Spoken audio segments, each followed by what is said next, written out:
أعوذ بالله من الشيطان الرجيم. بسم الله الرحمن الرحيم. إن الحمد لله ونحمده ونستعينه ونستغفره ونعوذ بالله من شرور أنفسنا ومن سيئات أعمالنا. من يهدي الله فلا مضل له ومن يضلله فلا هادي له. أشهد أن لا إله إلا الله وحده لا شريك له وأشهد أن محمدا عبده ورسوله وبعد فإن خير الحديث كتاب الله وخير هدي محمد صلى الله عليه وسلم وشر الأمور محدثاتها وكل محدثة بدعة وكل بدعة ضلالة وكل ضلالة في النار. وقال عز وجل بالقرآن المجيد: أعوذ بالله من الشيطان الرجيم. بسم الله الرحمن الرحيم. رب اشرح لي صدري ويسر لي أمري واحلل عقدة من لساني يفقهوا قولي يا رب العالمين. اللهم صل على محمد وعلى آل محمد كما صليت على إبراهيم وعلى آل إبراهيم إنك حميد مجيد. اللهم بارك على محمد وعلى آل محمد كما باركت على إبراهيم وعلى آل إبراهيم إنك حميد مجيد. سب کو السلام علیکم ورحمۃ اللہ وبرکاتہ. الحمدللہ آج میں ایپیسوڈ بنا رہی ہوں. بہت دن ہو گیا. رمضان کے فرشتوں کی دنیا سیریز بنایا تھا، اس کے بعد بہت زیادہ لمبا گیپ آ گیا. میں نے سوچا تھا کہ میں بناؤں گی ذی الحجہ کے 10 دن میں ذی الحجہ کے کچھ خاص سیریز ابراہیم علیہ السلام کی دعائیں کہہ کر. میں نے آپ کو رمضان میں بتایا بھی تھا، لیکن معافی چاہتی ہوں نہیں ہوا. انشاءاللہ آج کا جو ایپیسوڈ ہے اس میں والد کی دعا کے بارے میں بتانا چاہ رہی ہوں کہ والدین دونوں ہوتے ہیں، یعنی کہ والدین مطلب ماں باپ دونوں ہوتے ہیں، لیکن ماں ہمیشہ اپنی اولاد کے لیے مسلسل دعائیں کرتی رہتی ہے، لیکن والد بہت کم ہی ہاتھ اٹھاتا ہے اپنی اولاد کے لیے. تو والد کی دعا اللہ سبحانہ وتعالیٰ کبھی رد نہیں کرتا، اور والد بنا کوئی وجہ مطلب اسی طرح دعا نہیں کرتا. دعا عربک میں بد دعا کو بھی دعا ہی کہتے ہیں، یعنی کہ ہم لوگ مسلمان بد دعا کہتے ہیں، لیکن یہاں پر دعا اور بد دعا دونوں کو دعا ہی کہتے ہیں. یعنی کہ اس لیے ہمیں ہمارے والدین کی اچھی دعائیں لینی چاہیے. ہم ہمارے والدین کے ساتھ جس طرح کا سلوک کریں گے، اللہ سبحانہ وتعالیٰ ہمیں ویسا ہی بدلہ دے گا، ہمیں ایسے ہی اولاد عطا کرے گا. جیسے ہم ہمارے والدین کے ساتھ سلوک کریں گے، ہماری اولاد بھی ہم سے اسی طرح کا سلوک کرے گی. اس لیے سوچیے اگر ہماری اولاد ہمارے ساتھ اس طرح کا سلوک کرے گی کہ ہم برداشت کریں گے، تو ہمارے والدین کے ساتھ بھی ہمیں ایسا سلوک نہیں کرنا چاہیے. ہمارے والدین کے ساتھ حسن اخلاق کے ساتھ رہنا چاہیے. اور آج کا جو قصہ ہے یہ والد کی دعا کے بارے میں خاص ہے. صرف والد کی دعا ہی نہیں بلکہ اس میں بہت سارے لیسنس ہم لوگ ڈرائیو کریں گے انشاءاللہ. بہت مورل سٹوری ہے یہ. ہمارے بہت زیادہ سلف صالحین تابعین گزرے ہیں، یعنی کہ محمد صلی اللہ علیہ وسلم کے زمانے کے بعد صحابہ، تابعین، تابعین، صالحین، سلف صالحین، بہت نیک لوگ گزرے ہیں. اور آج میں انہی میں سے ایک نیک شخصیت کا قصہ آپ لوگوں کو سنانے والی ہوں. ایک شخص تھے جو خادم مارستان تھے، جن کا نام تھا، بہت مشہور تھے، بہت نیک شخص تھے، جن کا نام تھا محمد ابن عبد الباقر. تو یہ شخص نوجوان تھے اور اکیلے رہتے تھے، دین سیکھتے تھے. اور ان دنوں میں ایسا نہیں ہوتا تھا کہ دین کے لیے بڑے بڑے انسٹیٹیوشنز ہوتے تھے، پیسے دینا، پیسے لینا، ایسا کچھ نہیں ہوتا تھا، بس دین سیکھتے تھے.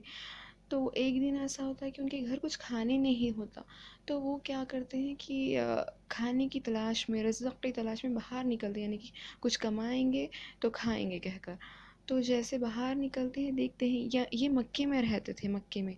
تو جیسے باہر نکلتے ہیں دیکھتے ہیں کہ ایک تھیلی ملتی ہے ان کو، جس میں ہار ہوتا ہے، جو ہیروں کا ہار ہوتا ہے، بہت خوبصورت ہار ہوتا ہے.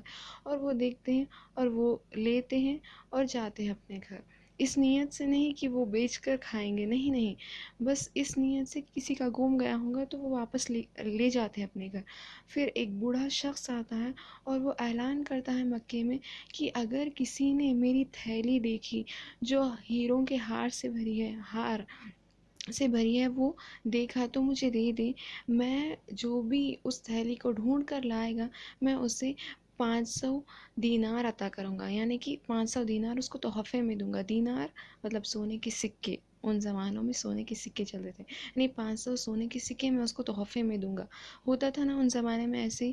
آپ محمد صلی اللہ علیہ وسلم کی سیرت جو بتایا ہے اس میں دیکھیں گے تو مکے والے بھی یہی اعلان کرتے ہیں کہ محمد صلی اللہ علیہ وسلم جب ہجرت کرتے ہیں، جو بھی محمد صلی اللہ علیہ وسلم اور ان کے ساتھی ابوبکر صدیق کو زندہ یا مردہ لائے گا، ہم اس کو 100 اونٹ دیں گے، 100 دینار دیں گے، کہہ کر یہ اعلان کرتے ہیں نا۔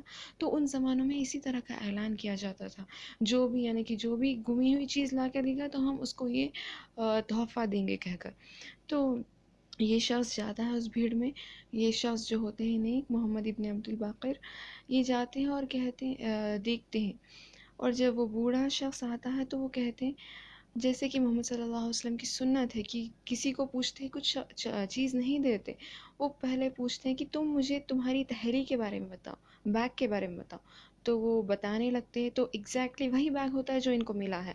تو پھر وہ شخص پوچھتے ہیں کہ تم مجھے تمہارے اس ہار کے بارے میں بتاؤ، تو وہ جس طرح بتاتے ایگزیکٹلی وہ ہار جو تھیلی میں ایگزیکٹلی اسی کا ڈسکرپشن بتاتے ہیں، مطلب جیسا وہ دکھتا تھا ویسا بتاتے ہیں۔ جب بتاتے ہیں تو یہ شخص کیا کرتے ہیں، وہ تھیلی واپس لا کر اس شخص کو، اس ضعیف شخص کو جس کی تھیلی تھی، لا کر دے دیتے ہیں۔ تو اب یہ شخص بہت خوش ہوتا ہے اور کہتا ہے کہ لو 500 دینار لے لو، تو وہ کہتے ہیں نہیں نہیں مجھے نہیں چاہیے، تو کہتے ہیں نہیں نہیں میں نے اعلان کیا تھا، یہ میں اپنی خوشی سے دے رہا ہوں، تم نہیں مانگ رہے ہو لیکن میں اپنی خوشی سے تمہیں دے رہا ہوں۔ تو وہ کہتے ہیں نہیں نہیں مجھے نہیں چاہیے، میں یہ تمہاری امانت تھی، میں نے لوٹا دی۔ یعنی کہ ان کا تقویٰ دیکھیے کہ حالانکہ چاہے تو لے بھی سکتے لیکن کتنا تقوی والے تھے یہ، مطلب کتنا ایمان تھا ان کے اندر، ان کی ایمانداری دیکھیے، سبحان اللہ۔ تو اللہ سبحانہ تعالیٰ ایماندار شخص کے ایمان کو کبھی ضائع نہیں ہونے دیتا۔ دیکھیے انشاءاللہ اس قصے کی آخری تک کیسے ایک دم ٹرن پیج ہو جائے گا، یعنی کہ ٹیبلز ٹرن ہو جائیں گے، مطلب ایک دم کیسے اللہ سبحانہ تعالیٰ ایسا بھی کر سکتے ہیں ہم لوگ سوچیں گے۔ تو جب وہ تھیلی وہ شخص لے لیتا ہے، وہ شخص کو یا وہ ضعیف شخص کو دے دی جاتی ہے، تو یہ جو شخص ہوتے ہیں نوجوان محمد ابن عبد الباقر، یہ نہیں لیتے ہیں اور وہاں سے چلے جاتے ہیں۔ اور کچھ دنوں کے بعد یہ شخص جو ہوتے ہیں، یہ ضعیف شخص عمرہ کرتے ہیں، یعنی مکے میں جو بھی کام کے لیے آتے ہیں وہ کرتے ہیں اور واپس چلے جاتے ہیں اپنے گاؤں۔ اور یہ جو شخص ہوتے ہیں جو مکے میں رہتے تھے محمد ابن عبد الباقر، تو یہ کیا کرتے ہیں، کچھ دنوں کے بعد ان کو کچھ صحیح کام نہیں ملتا، تو وہ کیا کرتے ہیں، ہجرت کرنے کا سوچتے ہیں۔ وہ ناؤ میں جاتے ہیں، یعنی کہ بوٹ میں بیٹھتے ہیں ہجرت کے لیے۔ جب بیٹھتے ہیں تھوڑی دور جب وہ ناؤ جاتی ہے تو اس میں سوراخ ہوتا ہے اور وہ کشتی ڈوبنے لگتی ہے۔ وہ کشتی جب ڈوبنے لگتی ہے تو اللہ سبحانہ تعالیٰ کا پلان دیکھیے، یہ جو شخص جو نوجوان بیٹھے تھے ان کو تیرنا نہیں آتا تھا، اللہ سبحانہ تعالیٰ انہیں ایک کنارے کے پاس چھوڑتے ہیں۔ جب وہ ہوشیار ہوتے ہیں، یعنی کہ جب ان کو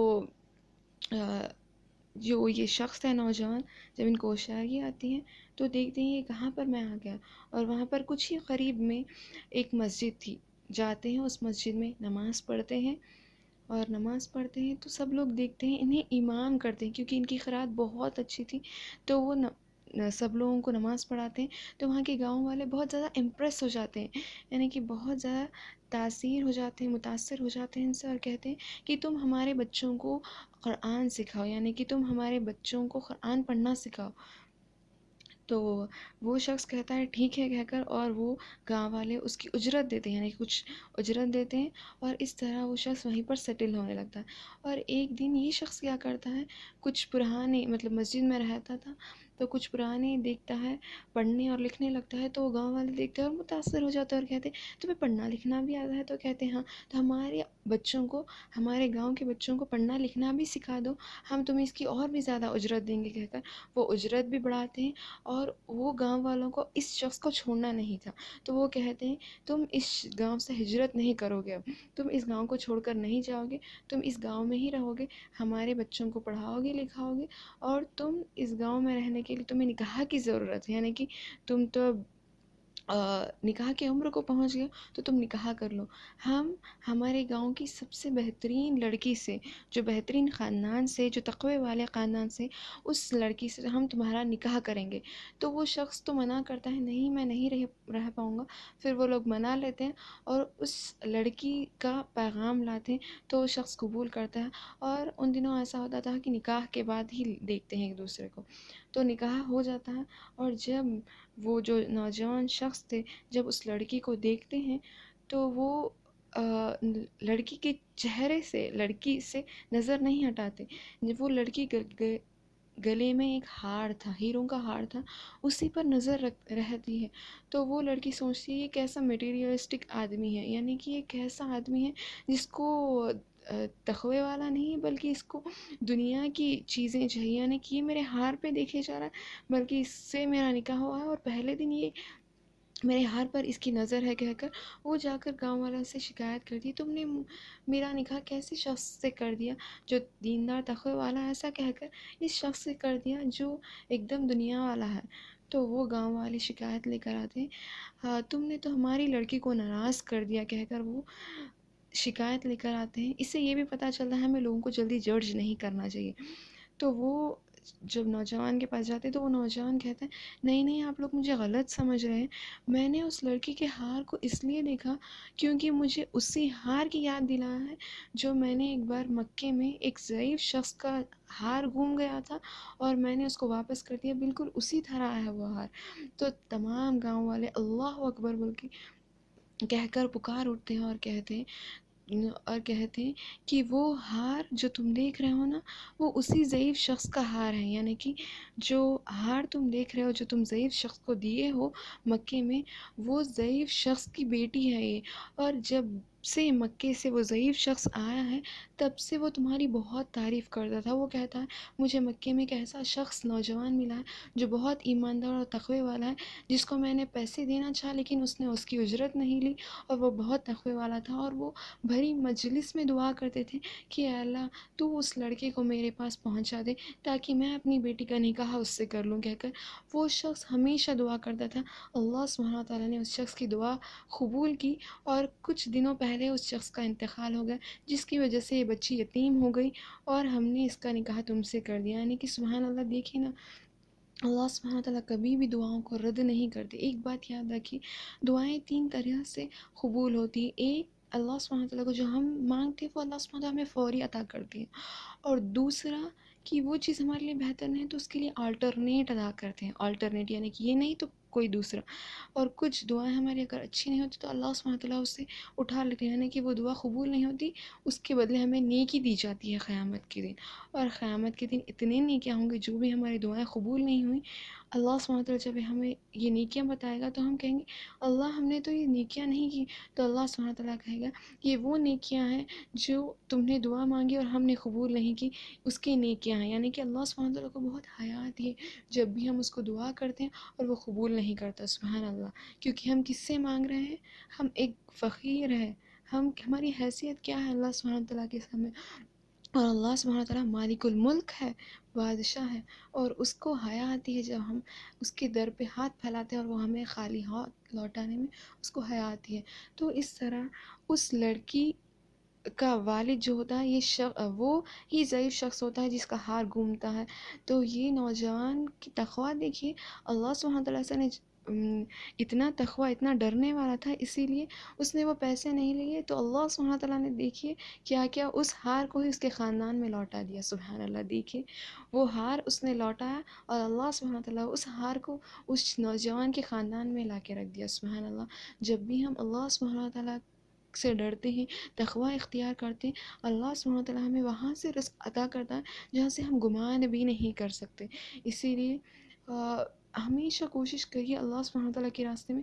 اللہ سبحانہ تعالیٰ ہم اتنا اچھی کوشش کر رہے ہیں پھر بھی ہمارے لیے کچھ خیر نہیں ہو رہا تو اللہ سبحانہ تعالیٰ کا کوئی پلان ہوگا، کیونکہ جب at the end of the day جب ہم پیچھے دیکھیں گے تو کہیں گے واللہ جو ہم نے سوچا وہ نہیں ہوا، لیکن جو اللہ سبحانہ تعالیٰ نے سوچا وہ ہو گیا.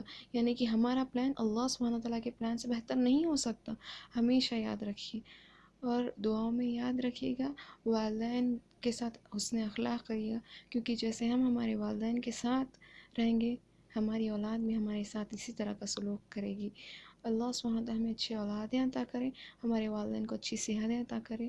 جو بھی جس کے بھی نکاح ہوئے اللہ سبحانہ تعالیٰ ان نکاحوں میں مودہ و رحمہ ڈال دے. آمین اللہم آمین. السلام علیکم ورحمۃ اللہ وبرکاتہ.